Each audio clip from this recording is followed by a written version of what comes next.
Movie की शुरुआत में बक नाम के कुत्ते को दिखाते हैं। यहाँ ओ बक ये बन ले लो, ऐसा कहकर एक आदमी उसे बुलाता है और उसे छोटा पीस देता है, पर बक बड़ा पीस खाकर चला जाता है। रास्ते में दो आदमी बड़ा आइस बार लेकर जा रहे होते हैं। बक पाने के बदले आइस बार को चाट कर मजे से चला जाता है और पीछे से एक लड़की उसे न्यूज़पेपर लेने को कहती है। यह बक के ओनर की हाउसकीपर है। बक न्यूज़पेपर से न्यूज़पेपर ले लेता है और रास्ते में एक पोस्टमैन साइकिल पर जा रहा होता है। उसे देखते ही बक न्यूज़पेपर वहीं छोड़कर उसका पीछा करने लगता है। पीछे से एक आदमी बक को देख रहा होता है और न्यूज़पेपर उठाकर पढ़ता है। उसमें छपा होता है कि इस नस्ल का कुत्ता दिलाने वाले को मोटी रकम दी जाएगी।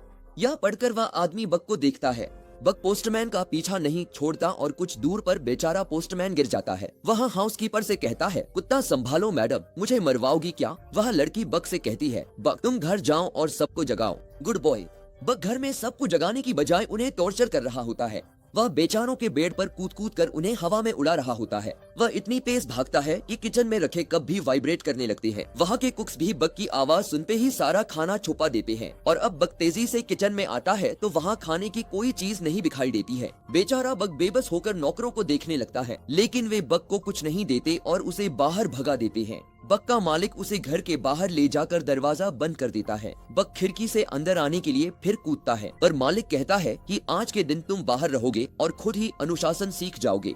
इतने में बक एक खरगोश को देखता है और उसके बिल तक उसका पीछा करता है। फिर वह अपना सिर बिल में घुसा देता है। जब वह सिर बाहर निकालता है तो देखता है कि वहाँ बहुत सारे लोग आ रहे हैं। तब पता चलता है कि घर में मेहमान आए हैं और उन्हीं के लिए शानदार दावत तैयार हो रही है। अब लॉन में सारा खाना सजा दिया जाता है, जिसे देखकर बक खुशी से झूम उठता है। तभी सारे मेहमान ग्रुप फोटो खिंचवा रहे होते हैं। तभी फोटो क्लिक करते वक्त मुंह में एक लेग पीस लिए बक बीच में आकर फोटो के लिए पोज करता है और सभी चौंक कर बक को देखते हैं। फिर जब टेबल की ओर देखते हैं तो लगता है जैसे खाने पर बवंडर आ गया हो। ओनर गुस्से में बक के मुंह से लेग पीस खींचता है, लेकिन उसके हाथ में सिर्फ हड्डी आती है। स्मार्ट बॉय बक ने मांस पहले ही खा लिया था। उस रात ओनर उसे डांटता है कि क्या तुम एक दिन भी डिसिप्लिन फॉलो नहीं कर सकते? आज तुमने सबके सामने मेरी नाक कटवा दी। यह कहकर वह दरवाजा बंद कर लेता है और बक को बाहर सोने के लिए कहता है। सुबह होते ही एक आदमी वहाँ आकर बक को बुलाता है। बक सोचता है ये नया कैरेक्टर कौन है। वह उस आदमी के पास जाता है। यह वही आदमी है जिसने पहले दिन अखबार में ऐड पढ़ा था।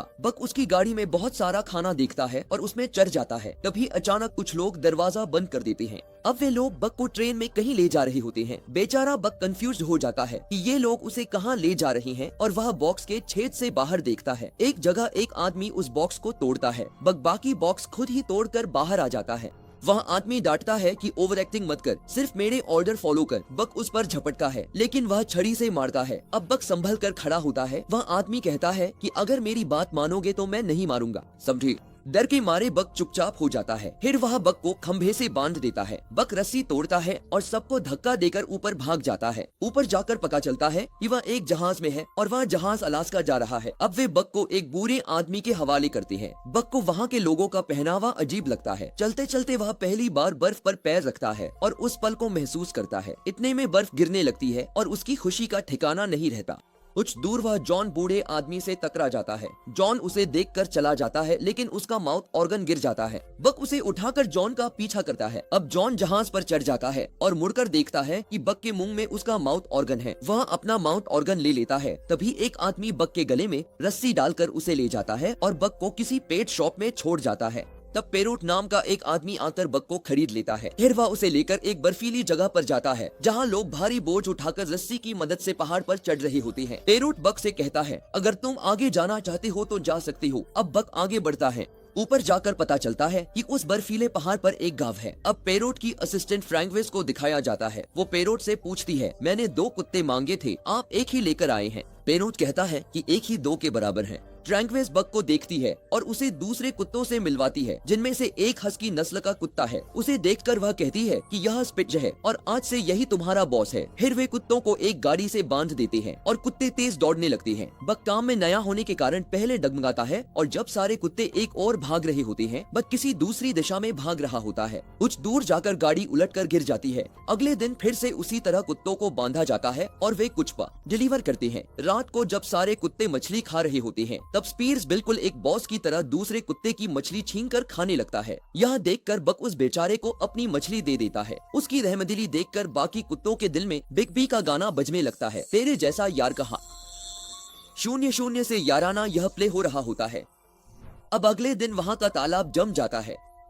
उस पर छोटा सा गड्ढा बनाकर स्पीड्स अकेला पानी पीता है और बाकी कुत्तों को पानी नहीं पीने देता। अभी बक पास ही एक बड़ा गड्ढा खोदकर बाकी कुत्तों के लिए पानी का इंतजाम करता है। अब पैरोल और फ्रैंकोइस जमी हुई झील पर चल रही हैं। अचानक बर्फ पिघलने लगती है और फ्रैंकोइस पानी में गिर जाती है। बक तुरंत दौड़कर पानी में कूद जाता है और फ्रैंकोइस को बचा लेता है, लेकिन खुद पानी में डूबने लगता है। पैरोल बक बक चिल्लाता है और उसे हाथ देता है, लेकिन वह दिखाई नहीं देता। पैरोल मायूस होकर बैठ जाता है।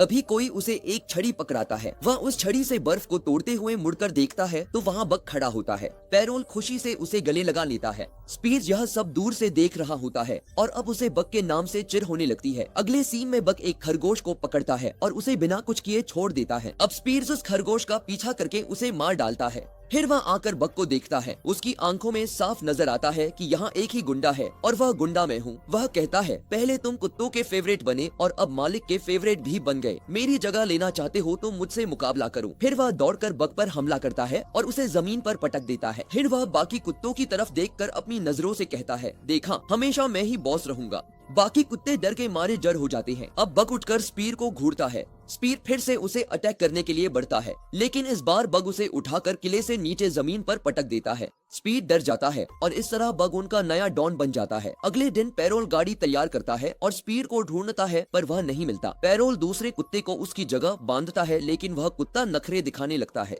अब पैरोल वहाँ से चला जाता है। तभी बग वहाँ आकर खड़ा हो जाता है। पैरोल उसे शाबाशी देता है, बेल्ट पहनाता है। गेट सेट को कहते बग और साथी तेज दौड़ने लगते हैं। वहाँ कई रेंजर्स दौड़ रहे हैं। रेंजर्स के बीच बग की टीम अपना रथ खींच रही होती है। इस सीन को शानदार नहीं तो और क्या कहेंगे। तभी पहाड़ से ढेर सारा बर्फ फिसल कर तेजी से नीचे आ रहा होता है। भागते भागते बग योजना बना रहा होता है। पैरोल चिल्लाता है, लेकिन बग सीधे पहाड़ की ओर दौड़ता है। पहाड़ के नीचे एक गुफा होती है और बग की टीम तेजी से उस गुफा को पार कर लेती है और वे दूसरी तरफ निकल जाते हैं। इस तरह हमारा समझदार बग सबको बचा लेता है। फिर वे डेस्टिनेशन की ओर दौड़ रहे हैं, पर वहाँ लोगों को देखकर बग अचानक ब्रेक लगा देता है। उसे पता नहीं होता कि अगले ही सेकंड सारे कुत्ते उस पर टूट पड़ने वाले हैं। यह देखकर तो हमें भी हंसी आ जाती है।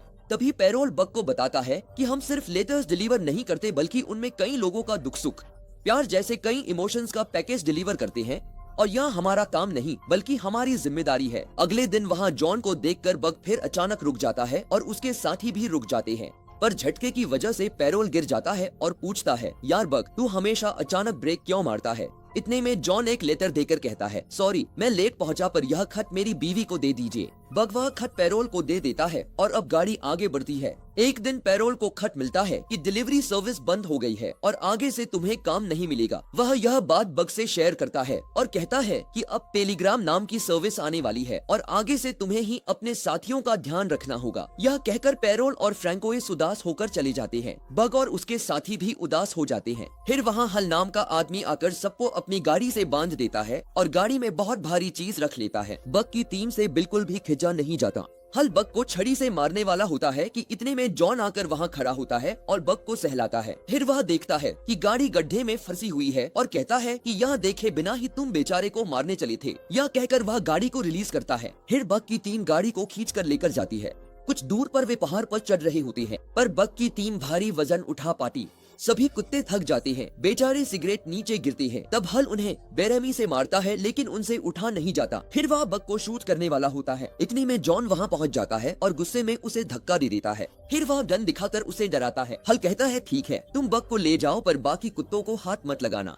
तब जॉन कहता है, बग पिघलने लगा है, अब तुम उस तरफ जाओगे तो ना तो तुम जिंदा बचोगे और ना ही ये कुत्ते। पर वह आदमी जिद करता है और बाकी कुत्तों को साथ ले जाता है। जॉन बग को अपने घर लेकर जाता है और बग वहीं आराम करता है। दूसरे दिन वह थोड़ा ठीक हो जाता है और देखता है कि सामने की बर्फ पिघलकर अब नदी बन गई है। तब जॉन कहता है, बग, मुझे डर है कि उस बेवकूफ आदमी की वजह से तुम्हारे साथी नदी में बह गए। यह सुनकर बग बहुत मायूस हो जाता है। शाम को जॉन बार में बैठा शराब पी रहा होता है। बग खिड़की से उसे देखता है। तभी हल वहाँ आता है और जॉन को मारने लगता है। बग अंदर जाकर हल पर हमला करता है। जॉन उसे रोक लेता है। दोनों घर लौट आते हैं। अब बग जॉन की शराब की बोतल बर्फ में छुपा देता है और ऊपर बैठ जाता है। तब जॉन कहता है, बग, बोतल मुझे दे दो, मैं उसके बिना नहीं रह सकता। वह बग को हटाने की कोशिश करता है, लेकिन बग वहीं अड़ा रहता है। जॉन कहता है, तुम वाकई बहुत मजबूत हो, लेकिन मेरे बेटे की मौत के बाद मेरी पत्नी और मैं अलग हो गए थे। इतने सालों से मैं यहाँ अकेला रहा हूँ और तुम ही मेरे साथी हो। उसकी ये बात सुनकर बग उससे चिपक जाता है। अगले दिन जॉन नक्शा दिखाकर कहता है कि मेरा बेटा ऐसी जगह जाना चाहता था जो किसी नक्शे में नहीं है, क्या तुम मेरे साथ एडवेंचर ट्रिप पर चलोगे। फिर दिखाया जाता है कि जॉन और बग नाव पर बैठकर नदी में जा रहे होते हैं और एरियल शॉट में पानी के अंदर मछलियां दिखाई देती हैं। दोनों दिन भर नाव में सफर करते हैं और रात को एक जगह रुककर आराम करते हैं। इस तरह उनका सफर चलता रहता है। इधर हल जॉन के घर पहुंचता है। जॉन तो वहां होता नहीं, लेकिन उसका नक्शा हल के हाथ लग जाता है जिसमें उसने एक जगह को चिन्हित किया होता है। हल सोचता है कि जॉन खजाने की तलाश में वहां गया होगा और वह भी वहां जाने का फैसला करता है। अपने सफर के अंत में जॉन और बग अपनी मंजिल पर पहुंच जाते हैं। वहां का खूबसूरत सूर्यास्त देखकर वे पुराने घर में पहुंचते हैं जो धूल मिट्टी भरा होता है। उस घर को साफ करके जॉन और बग वहीं रहने लगते हैं। अगले दिन जॉन नदी में नहाता है। उसे सोने का एक टुकड़ा मिलता है। वह बग से भी कहता है कि वह सोना ढूंढे। अब बग खोजकर एक पत्थर लाता है। जॉन कहता है इतना बड़ा नहीं बग, अगर छोटे छोटे टुकड़े हो तो मुझे दिखाओ। बग पत्थर फेंक देता है और इस बार बड़ा टुकड़ा निकलता है, लेकिन वह सोचता है कि जॉन को तो छोटा पत्थर चाहिए, इसलिए वह सोना फिर से पानी में फेंक देता है। जॉन कहता है मेरे बेटे ने जो कहानियां पढ़ी थी शायद सच थी, यहाँ तो सोना ही सोना है। तभी एक सफेद भेड़ भागती आती है और बग उसका पीछा करता है। इतने में एक भालू धीरे धीरे आकर बग को डराने लगता है और बग डरकर जंगल की ओर भाग जाता है। अब वह सफेद भेड़ आकर बग के पैर पर मारती है और फिर भाग जाती है। बग अपना पैर उस भेड़ के पैरों के निशान पर रखता है तो देखता है कि दोनों एक जैसे हैं। अब बग को लगता है कि यह तो मेरी ही नस्ल की लगती है। अगली सुबह नदी किनारे लेटा होता है। भेड़ियों का झुंड वहाँ सुअर का शिकार कर रहा होता है। उनमें से एक भेड़िया नदी में गिरता है और पानी के साथ बहता जाता है। कुछ दूर एक पेड़ गिरा होता है। भेड़िया उसे पकड़ लेता है। इतने में भाग जल्दी जाकर पेड़ को जमीन की तरफ मोड़ देता है और भेड़िए को बचा लेता है। अब सारे भेड़िए भाग के दोस्त बन जाते हैं। वे भाग को शिकार करना सिखाते हैं। भक्त हर चीज माहिर हो जाता है। वह दूसरे जानवरों, पक्षियों और मछलियों का भी शिकार करता है, लेकिन वह हर शिकार जॉन को लाकर देता है। जॉन हंसकर कहता है यार तुम्हारे रंग से लगता है तुम मुझे आदिम इंसान बना दोगे। जॉन देखता है कि भाग सफेद भेड़िए से घुल मिल गया है और उसने जीवन साथी पा लिया है। उस रात वह भाग से कहता है कि ये दुनिया बहुत बुरी है, कल क्या होगा कोई नहीं जानता। मैंने सोचा नहीं था कि मैं अपने बेटे को खो दूंगा। आज उसके बिना मैं अकेला जी रहा हूँ और अब मैं बूढ़ा हो चुका हूँ। तुम अपने जीवन साथी के साथ खुश रहना, इंसानों के झंझट में मत पड़ना। अब मेरा अंत आ गया है, मैं अपनी आखिरी सांस लूंगा। यह कहकर वह घर के अंदर चला जाता है। वक्त जंगल में जाकर भेड़ियों के साथ रहने लगता है। अब दिखाते हैं कि वो पुराना घर जल रहा होता है। उसे देखकर वक्त जंगल से निकलकर घर की ओर भागता है। इतने में हाल जॉन को शूट कर उससे सोने का टुकड़ा मांगता है। जॉन उसे सोना दे देता है। सोना लेने के बाद हल फिर उसे शूट करने जाता है कि इतने में बक उस पर हमला कर देता है। हल छड़ी दिखाता है, लेकिन बक छड़ी को मुंह में पकड़ लेता है और छड़ी के साथ हल को जलते घर के अंदर घसीट ले जाता है। उसे वहीं छोड़कर वह जॉन के पास आता है। जॉन की आंखें भर आती हैं और वो कहता है भक्त तुम मेरे लिए वापस आए, मेरा आखिरी समय आ गया है, तुम जाओ और अपने साथियों संग खुश रहो। यह कहकर वह बेचारा वहीं दम तोड़ देता है। अब बक जंगल में अपने साथियों के पास जाता है। फिर दिखाते हैं कि बक और सफेद भेड़नी के बच्चे होते हैं। एक दिन वही ग्रिजली भालू आकर बक को डराता है। बक निडर होकर उसकी ओर बढ़ता है तो ग्रिजली भालू रास्ता छोड़ देता है। अब भाग जले हुए उस घर को देखता है और उसे उन सब की याद आती है जिन्होंने उसे पाला पोसा था और मुश्किल समय में उसका साथ दिया था। फिर यह सोचकर उसका चेहरा खिल उठता है कि कई मुश्किलों को पार करने के बाद अब वह एक झुंड का लीडर बन गया है और इसी सफलता के साथ यह मूवी यहीं पर खत्म होती है। बाकी जीवन की तरह हमारी जिंदगी में भी कई सारी समस्याएं आएंगी, रास्ते बदलेंगे, लेकिन हम अपना लक्ष्य जरूर पाएंगे और इसी विश्वास के साथ हम आपसे विदा लेते हैं। पर जाने से पहले इस वीडियो को लाइक करें और चैनल को सब्सक्राइब जरूर करें और हाँ, अपने फ्रेंड सर्कल में इस वीडियो को जरूर शेयर करें और धन्यवाद इस वीडियो को देखने के लिए।